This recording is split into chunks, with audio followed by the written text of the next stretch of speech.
Me toca el privilegio de presentar al profesor Antonio Batro. Él me dijo que no dijera nada, que él se iba a presentar solo, pero aún así yo quiero decir dos cosas.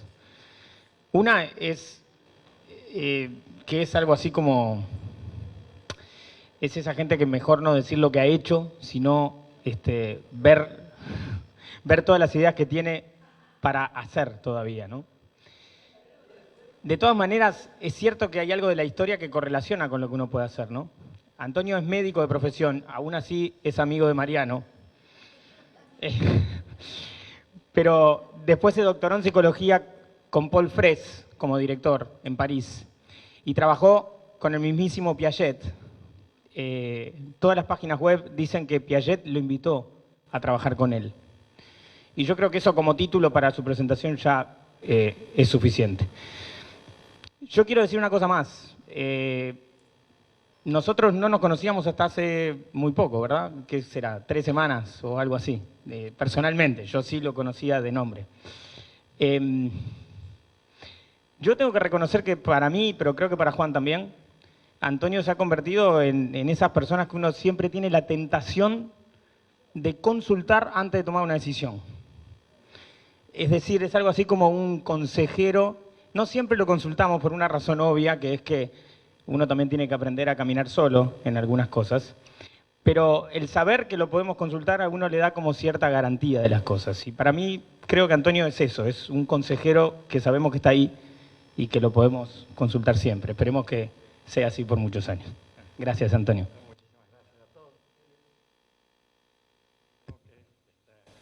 ¿Está bien así, señor? ¿Está impecable, como dicen? Bueno, siempre digo que mi padre nació en Mercedes. Yo nací en Mar del Plata, Mercedes, Uruguay. De manera que me siento en mi casa aquí y gracias a ustedes me siento doblemente en casa. Bueno, yo le iba a hablar algo, le puse un título especial, creo que es de Sócrates a Piaget pasando por Cajal. Y hay una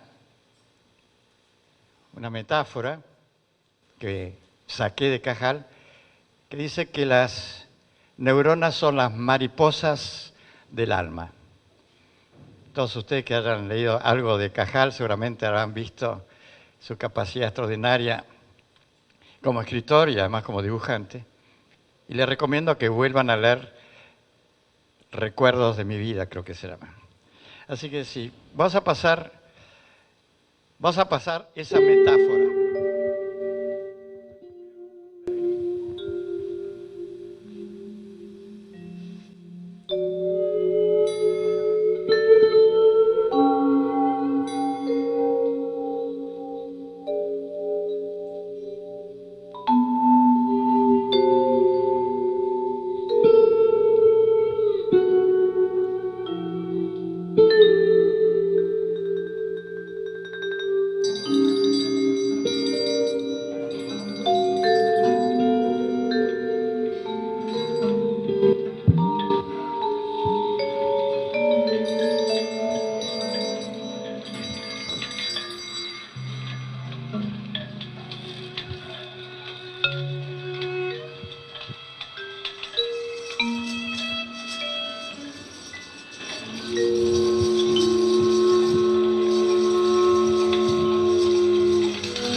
Confieso que me emociona ver esto.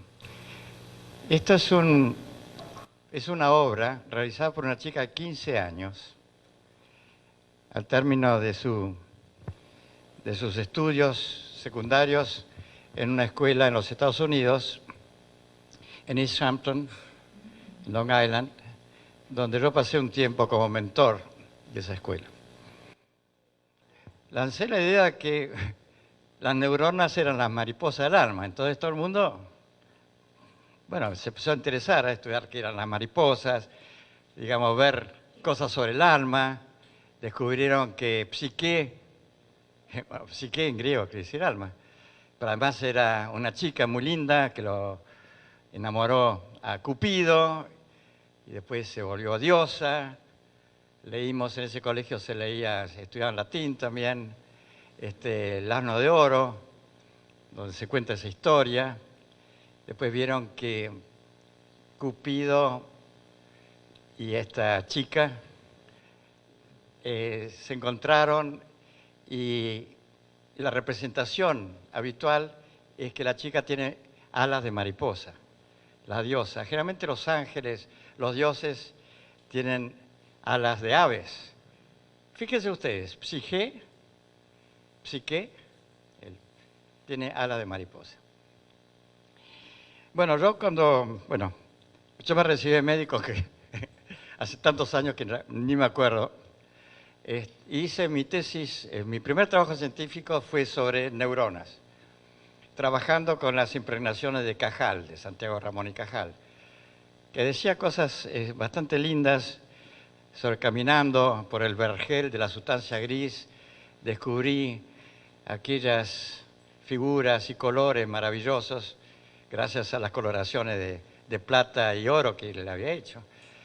Las mariposas del alma, que tal vez algún día nos muestren cómo es la vida mental. Más o menos es así la cita. Y una metáfora es el comienzo de la ciencia, porque toda ciencia en realidad es un estudio de la realidad a partir de modelos. Por lo menos el ser humano trabaja así.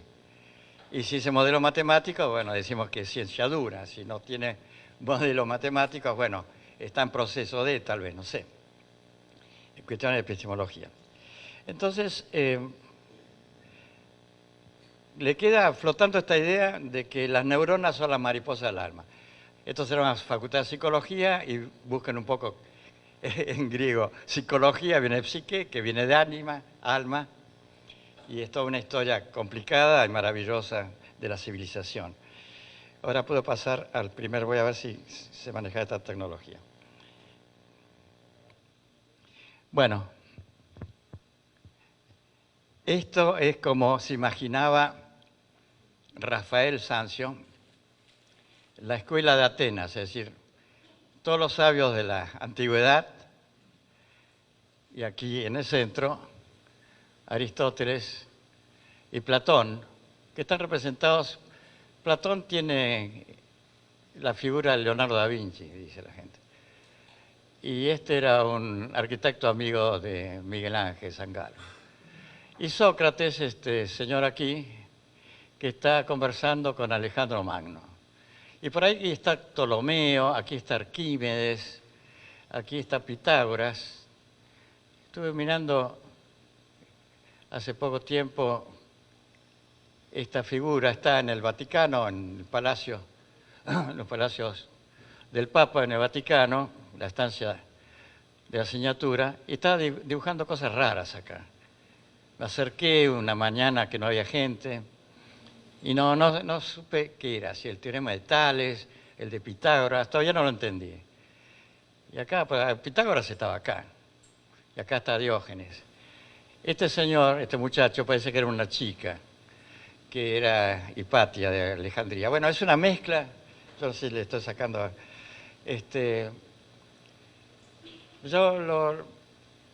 Me interesa mucho este cuadro, porque es una especie de resumen de la civilización occidental en el mundo de la ciencia, las artes y la filosofía. Y aquí está, esto es una cosa bastante linda. Está Sócrates escribiendo y Platón como si le fuera dictando atrás, raro, ¿no? Los diálogos de Platón se basan muchas veces en las cosas que decía Sócrates. Y bueno, Platón tenía su academia. Aristóteles creo que fue alumno de Platón durante 20 años, entró a los 17 años. Bueno, ¿y qué hacía Platón en realidad? Como dicen los griegos, sin filosofein. Hacían filosofía juntos, como hoy día los científicos hacemos ciencia juntos. No existe un científico aislado. Y tampoco existe un filósofo aislado. Y, bueno, y acá me doy un poco de corte. Así empieza un diálogo de Platón que estamos estudiando en la UBA, con recursos muy evolucionados de imágenes cerebrales. Dice, «Egeis moiei pein o Sócrates ara didactón gerete». Quiere decir, ¿me puede decir Sócrates si se puede enseñar la virtud? Y entonces después sigue, a ver si lo leo. Asquetón, no, didactón al asquetón, quiere decir, y si no es que se puede enseñar, se puede adquirir por ejercicio.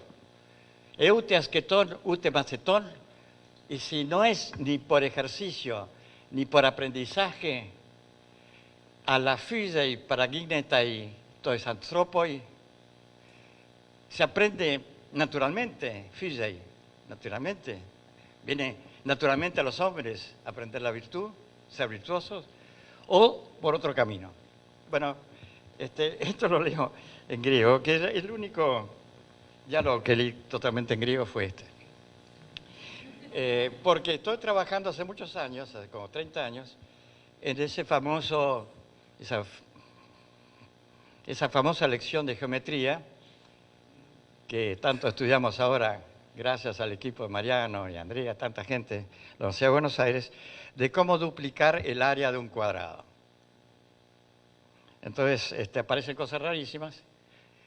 Esto no lo voy a explicar, esto es una obra de Andrea. Los cuadrados, bueno, son 50 preguntas que le hace Sócrates a un esclavo de Menón, un amigo de Sócrates, sobre cómo se hace para duplicar el área de un cuadrado. Lo primero que aparece es que se duplica el lado, entonces se hace 4 veces más grande. No, yo digo, no, el área de un cuadrado. Bueno, entonces hay una cantidad de preguntas, y eso, el mérito extraordinario del grupo de Andrea, de Mariano, es que lograron estandarizar esas preguntas, que tienen ya 2.400 años, está publicado todo esto, y se vio que los estudiantes actuales, muchos de ellos universitarios, algunos de ciencias también, muchas respuestas son tan erróneas como las del esclavo de Platón, de Menón. Y aquí no voy a entrar en el detalle, pero viendo un poco lo que explicó Mariano esta tarde magníficamente bien, hoy día, mirando el cerebro del maestro y del alumno simultáneamente, podemos hacer unas predicciones respecto del éxito de este diálogo. Es decir, podemos saber si la persona que conoce la solución, que es hacerlo por la diagonal del cuadrado dado, o sea, hace un cuadrado el doble del área del primero, llegó a esa conclusión, pero ¿realmente la entendió? ¿Entendió el procedimiento? Creo que la mitad no lo entendieron porque se cambia el tamaño del cuadrado inicial y se vuelven a equivocar. Lo que es interesantísimo, creo que es un descubrimiento mayor de las neurociencias cognitivas hechas en el laboratorio como de la UBA, es que se puede predecir, mirando el cerebro, si ese alumno va o no a concluir correctamente. Es decir, la diferencia entre saber y conocer profundamente, conoce y sabe de qué se trata. Algún día, y aquí hago una intervención, yo supongo que en el futuro, no muy lejano, además de las evaluaciones tradicionales, como hacer esta pregunta, hacer estos dibujos, va a haber también evaluaciones con ayuda de técnicas de imagen del cerebro, que nos permitirán saber aquellas cosas que decía muy bien Mariano, que son inconscientes para la misma persona, pero que para un observador se pueden ver cómo está funcionando el cerebro que va a dar esa respuesta. Esto no es ciencia ficción.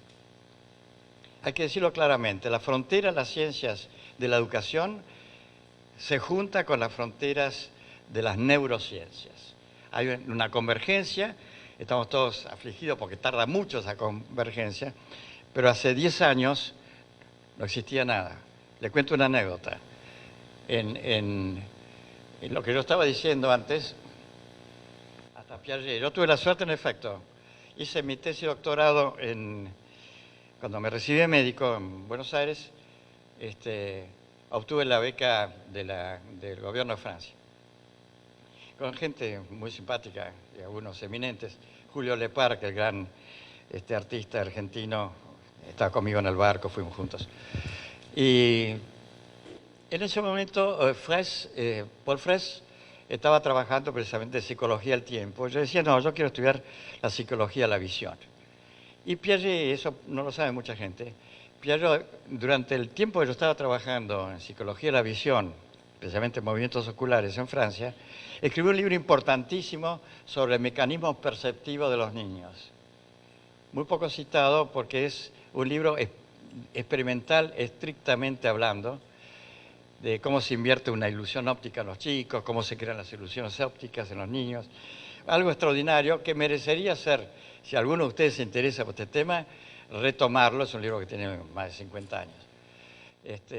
Yo tuve de alguna forma la suerte de no leerlo, porque tal vez me hubiera inhibido a hacer mi trabajo. Pero prácticamente a la semana de presentar mi tesis de doctorado apareció el libro.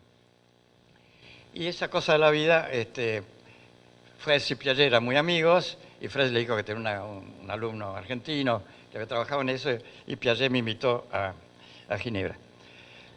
Y bueno, yo estaba muy contento, pero de epistemología genética no sabía nada, así que pasé un año, antes de ir a Ginebra, estudiando lógica matemática y filosofía, y ahí aprendí griego, latín, esas cosas, en Friburgo.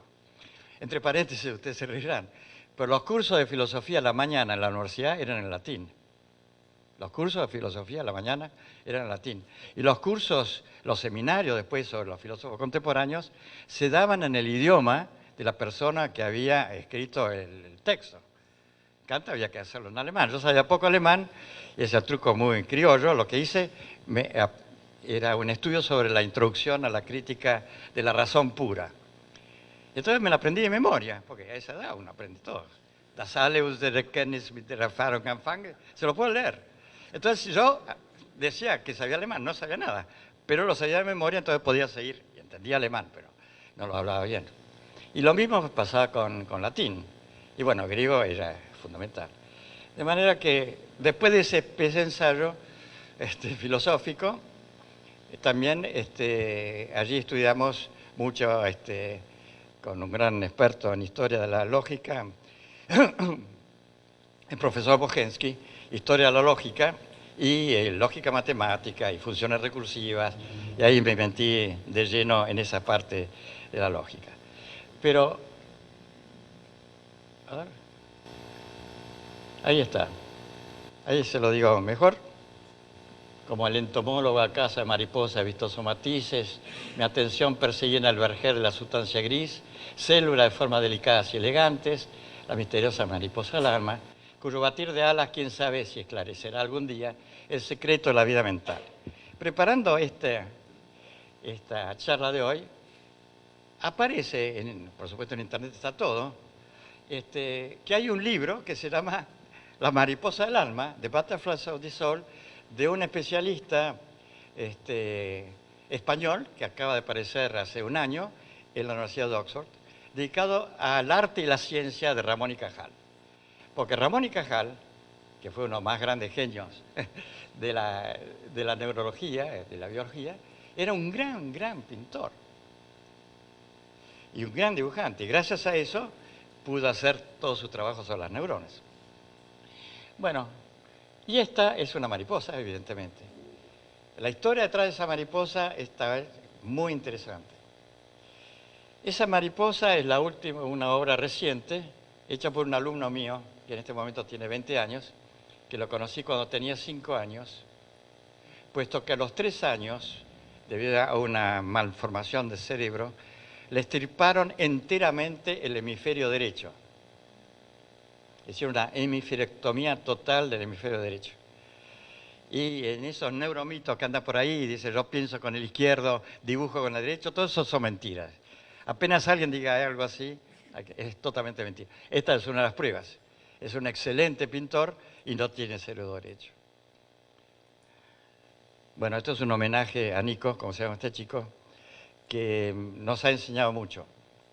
Yo tuve la suerte enorme que en un momento de la vida de Nico, yo estaba en la Universidad de Harvard, me habían nombrado profesor visitante allí y lo invité a Nico a Harvard porque queríamos hacer una serie de estudios sobre su cerebro. Estaba ya en la escuela y voy a echar con unas anécdotas que se me ocurren. Y estaba entre los alumnos nuestros del curso un muchacho chino que quería hacer una entrevista y ver cómo manejaba una computadora y decía, ¿podrá manejar una computadora un chico así? El chico tenía, en ese momento, tendría 12 años.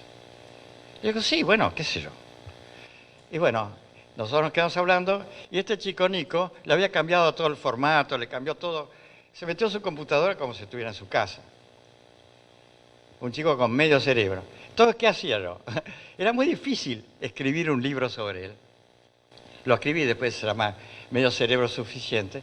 Pero lo que hice, creo, mejor, fue ir a hablar, salir con él y mis amigos, grandes y eminentes científicos, con Howard Gardner, con Marvin Minsky, con Kurt Fischer,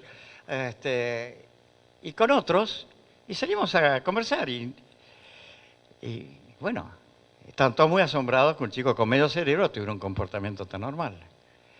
Entonces, son temas que yo he tenido el privilegio extraordinario de haber compartido con otras personas que comenzaron a abrir algunas puertas. Entre muchos estamos haciendo, creo, modificando las fronteras de estas ciencias.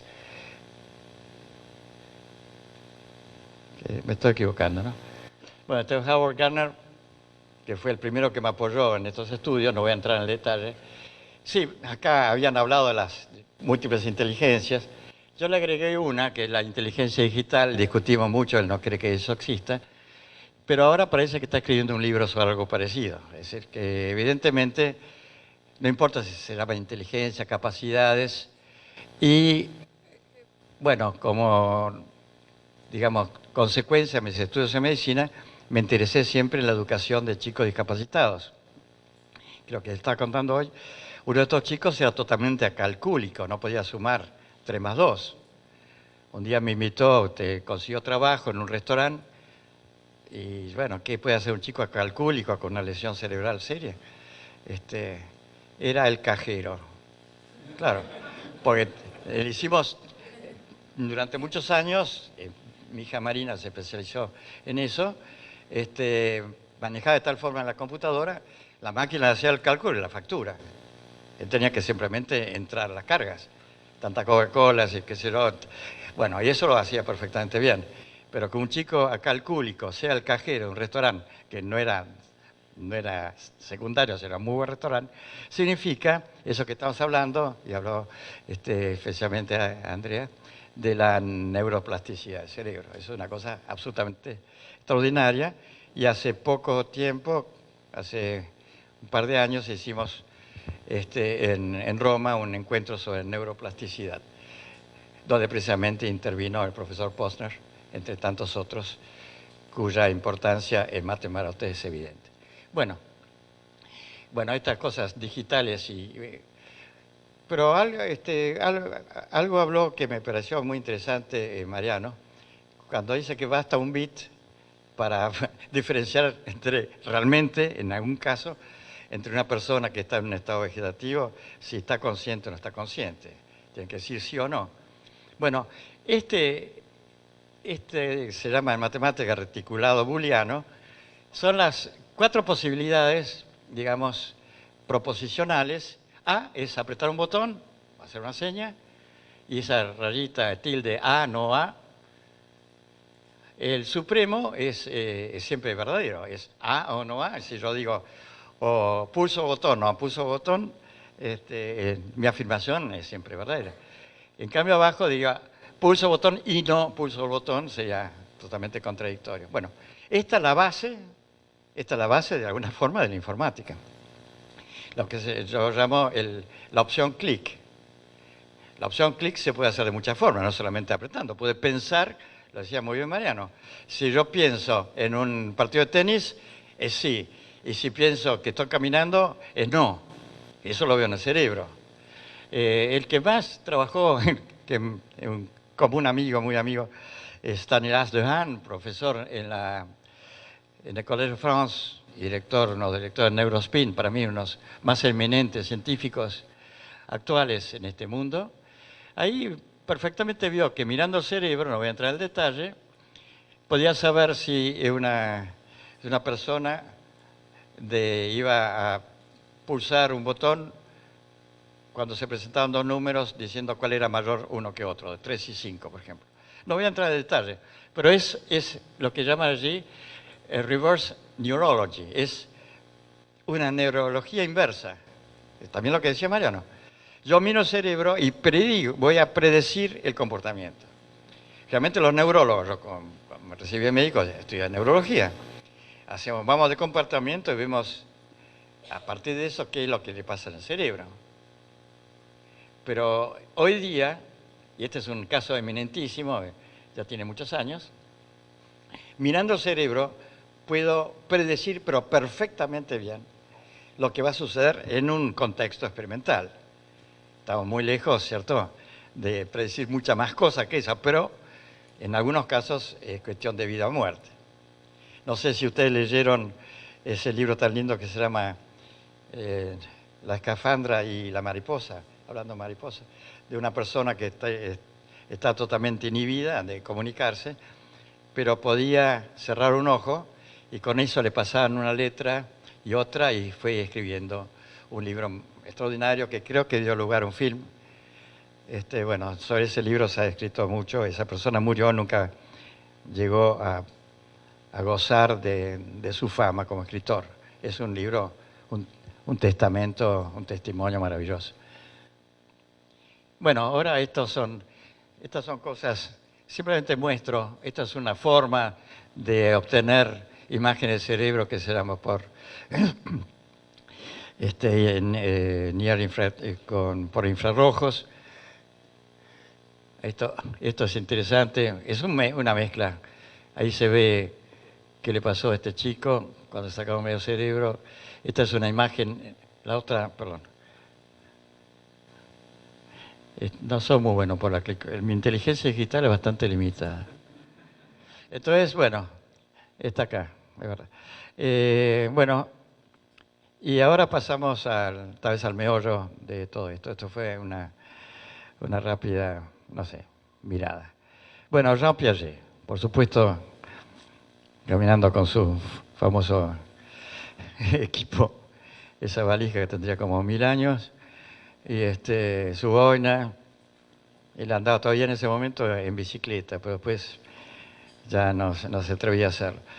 Y su discípulo más eminente, a mi modo de ver, Seymour Papert.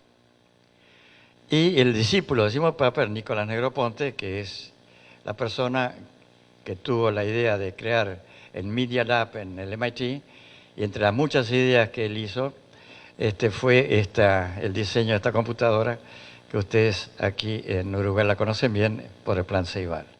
Bueno, entonces voy a entrar un poco en esto, porque ¿qué es lo que pensaba Piaget? Piaget pensaba que sus teorías no iban a modificarse demasiado porque era claro que el chico en un momento determinado llegaba a hacer operaciones mentales que eran independientes de los ejercicios motrices que podía realizar. Y en la adolescencia podía llegar a hacer operaciones sobre operaciones que él llamó operaciones formales. Ustedes recuerdan, y acá ahora lo han visto, el lenguaje logo, la tortuga, que tienen todas las maquinitas estas. Yo le digo a un objeto, movete para adelante 10 pasos, camina, gira 90 grados, gira, movete 10 pasos y así. Bueno, aquí la Universidad de la República hizo una cosa muy, muy inteligente. A la máquina esta verde le puso rueditas. ¿Sabían eso ustedes? Butia se llama el proyecto. Genial, absolutamente genial. Y lo convirtió en robot. Y como está programado por los mismos chicos, puede jugar un partido, puede recorrer, sacar fotos. Y por 5 pesos. No, es realmente extraordinario. Y es un homenaje que yo rindo públicamente a la Universidad, a Butia, a los jóvenes ingenieros que convirtieron a una laptop que todos los chicos tienen ahora en un robot, con sus sensores, etc. Bueno, me toca hacer en este momento, soy jefe de educación del proyecto One Laptop per Child, una computadora por niño, por eso vengo tan a menudo a Ceibal, que es un ejemplo para el mundo entero y un ejemplo esencialmente de equidad social, porque todos los chicos y todos los docentes han recibido estas máquinas. Y es un número muy grande. Y lo que me parece muy interesante, y lo vuelvo a repetir, es que este número tan grande de chicos conectados permite hacer experiencias educativas a una escala nunca vista. Y me atrevo a decir y adelantar lo que decía Andrea y con el trabajo de Mariano y todo el equipo de Mate Marote. Esto se hizo en La Rioja con unos 100 chicos a distancia con la Universidad de Buenos Aires y los resultados fueron óptimos. Mañana tengo una entrevista con Ceibal porque estamos hablando de poder hacer esto también por una escala muchísimo mayor en Uruguay. Así que dentro de poco ustedes se darán cuenta que estas cosas están funcionando muy bien aquí. Y esto es un homenaje al Uruguay. Esta fue la primera vez que el presidente Tabaré Vázquez, yo estaba ahí y le saqué la foto, con todo su gabinete en un pueblo de campo acá, dijo que se iban a entregar computadoras a todos los chicos de Uruguay. Y todos sus ministros están con las máquinas. Y yo en ese momento le estaba mandando, también con mi máquina, que estaba sentado entre el público, en una plaza, que estaba conectado a internet porque en realidad en el pueblo creo que la única conexión era la escuela. Entonces, como estaba cerca de la escuela, todos los mundos, y yo le estaba mandando informes y fotografías a Negroponte, que estaba en el MIT, de esta conferencia notable del gobierno de Tabaré Vázquez. Es un homenaje y el reconocimiento, pues ya es política de Estado y es una cuestión de equidad.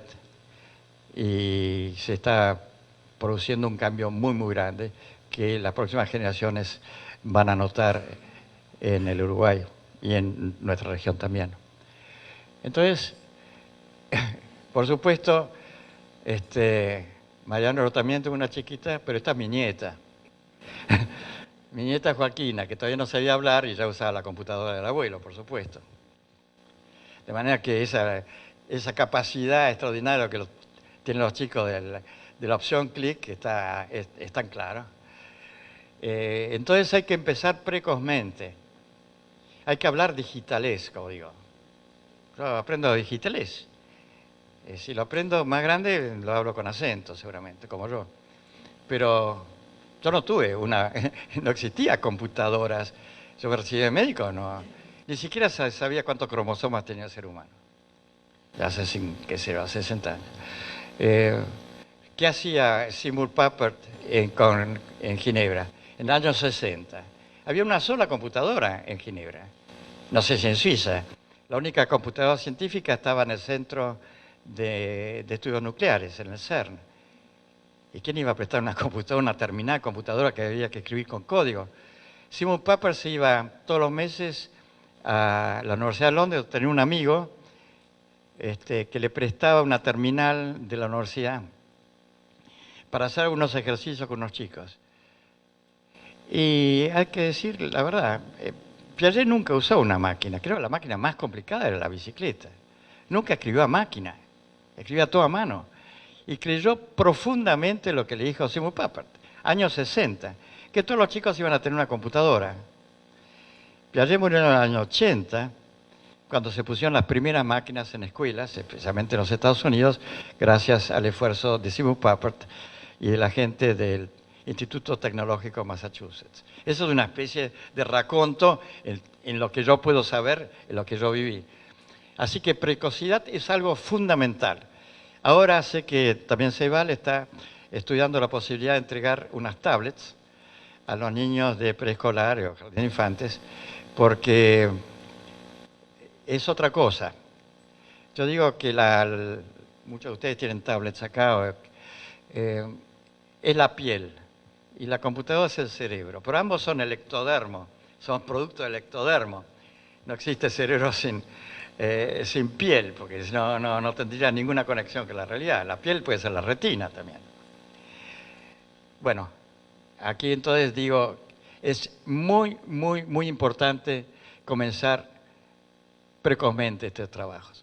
Y acá voy a decir dónde estamos, bueno, la modalidad 1 a 1 que ustedes impusieron, y es ahora una política de Estado en el Uruguay, está ya más o menos desarrollándose, no en el grado de perfección que tienen aquí, en muchos países, en 40 países y en 20 idiomas. Esto es, ¿sabe dónde es?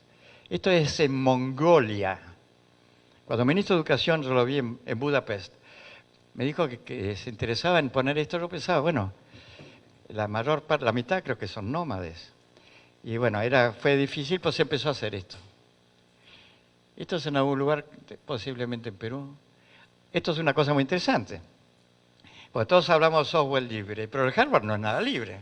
Si yo abro esta computadora, no sé quién es, no la puedo armar más y bueno, no me la paga nadie. Pero yo puedo desarmar la máquina, la laptop verde. Más aún, en muchos lugares es obligatorio que todos los chicos desarmen y vuelvan a armar su máquina. ¿Ustedes se imaginan lo que es eso? Es como, yo compro un automóvil y ni siquiera levanto el capó. Pero que lo desarmen y lo vuelvan a armar es una forma de aprender ciencia. Y eso es lo que están haciendo. Bueno, esto es en algún lugar en Nigeria, creo. A ver. Esto creo que es aquí, en la primera escuela Cardal, creo que se llama. Creo que le dije una cosa rara, no sé si fue aquí o en otro lugar, que bueno, el único lugar del pueblo que tenía acceso a internet era la escuela. Y se cerraba, que a las 5 de la tarde se cerraba. Y los chicos se quedaban en la vereda. Y una vez, no sé si fue en Perú, le dije, pero usted es el único director del mundo que echa a los chicos de la escuela. Pues cerraba con llave, pero los chicos se quedaban en la vereda. En Brasil sucedió algo muy lindo. Era ya de noche, empezaba a anochecer, y el director de la escuela, donde estábamos haciendo nuestras experiencias, me dijo, espere, dentro de un rato van a bajar las luciérnagas del morro. Eran todos los chicos que bajaban de la favela, que concurrían a esa escuela, que bajaban con sus máquinas encendidas. Era una cosa muy, muy impresionante. Eran luciérnagas. Y venían a la escuela a la noche porque allí tenían internet. No, tenían la favela en ese momento. Bueno, alguien nos mostró, usted nos mostró, la sorpresa o la indignación de Kasparov cuando perdió una... Fue a la mañana. No, perdón. Sí. Bueno, y ahí está eso. Esto es un chico down, trabajando con una máquina. Esto es una cosa que estamos implementando aquí. Le agregamos un telescopio, que lo hizo la Academia de Ciencias de Francia, y se llama el Proyecto Luna. De manera que la máquina es, de alguna manera, un laboratorio, un observatorio portátil. Esta foto la vieron todas. Usted no sé, bueno, es muy lindo. Cuando yo lo presenté esto en Roma, en una escuela, la reacción fue impresionante los chicos. Todos querían los caballos.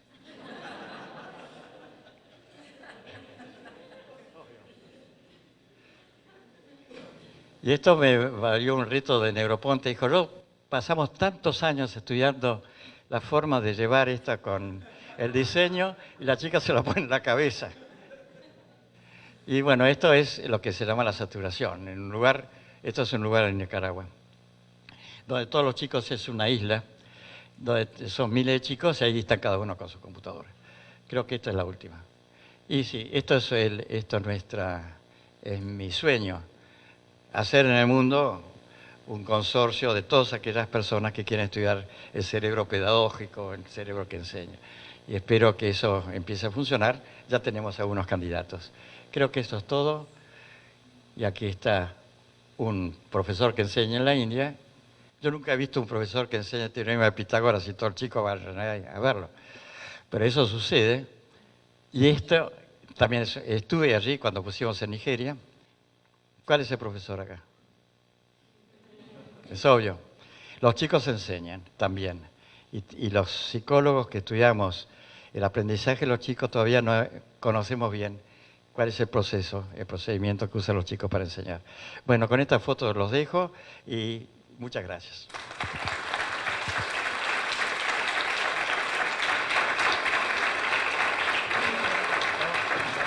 Gracias, Antonio. Tenemos tiempo nuevamente para una rápida pregunta, en el caso que haya, o comentario.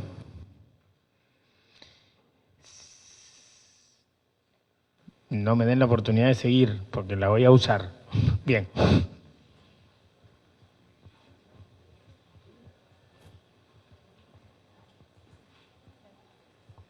Hola, ¿qué tal? ¿Qué argumento ofrece para afirmar que es importante digitalizarse precozmente? No escuché bien su pregunta. ¿Cuál es, o sea, en qué se basa para decir usted que es importante digitalizarse precozmente? Esa es mi Bueno, eso es una excelentísima pregunta. ¿Por qué pensamos varios, que es preciso, es bueno, es conveniente, hay que impulsar el acceso precoz de los chicos a la tecnología? Yo creo que tiene muchas respuestas y no me atrevería a dar sino una o dos. Primero, que los chicos tienen una facilidad increíble, ustedes lo saben muy bien, de manejar sistemas binarios con clics. Los sistemas binarios no eran muy comunes antes de la tecnología electrónica.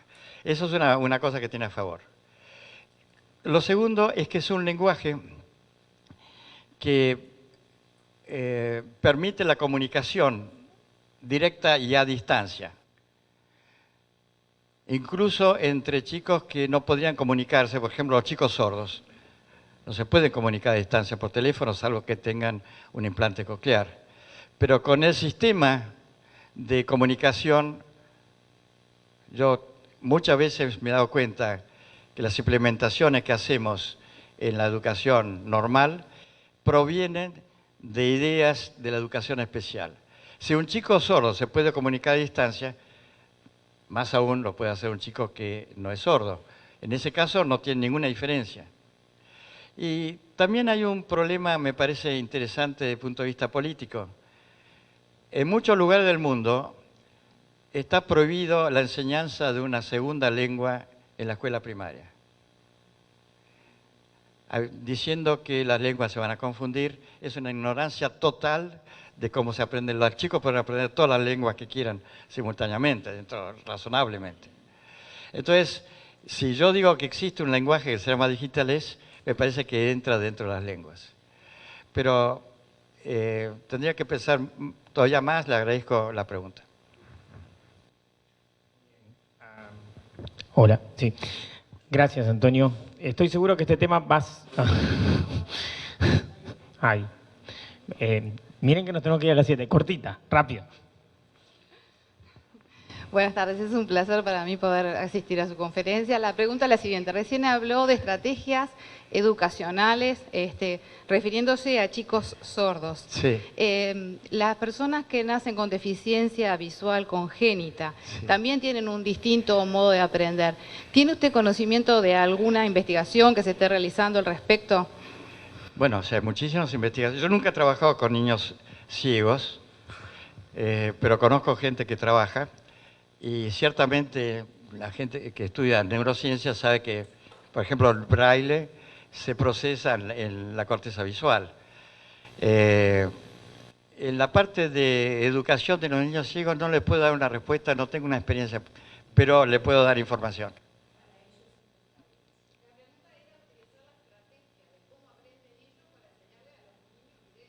Eso no sabría decirle.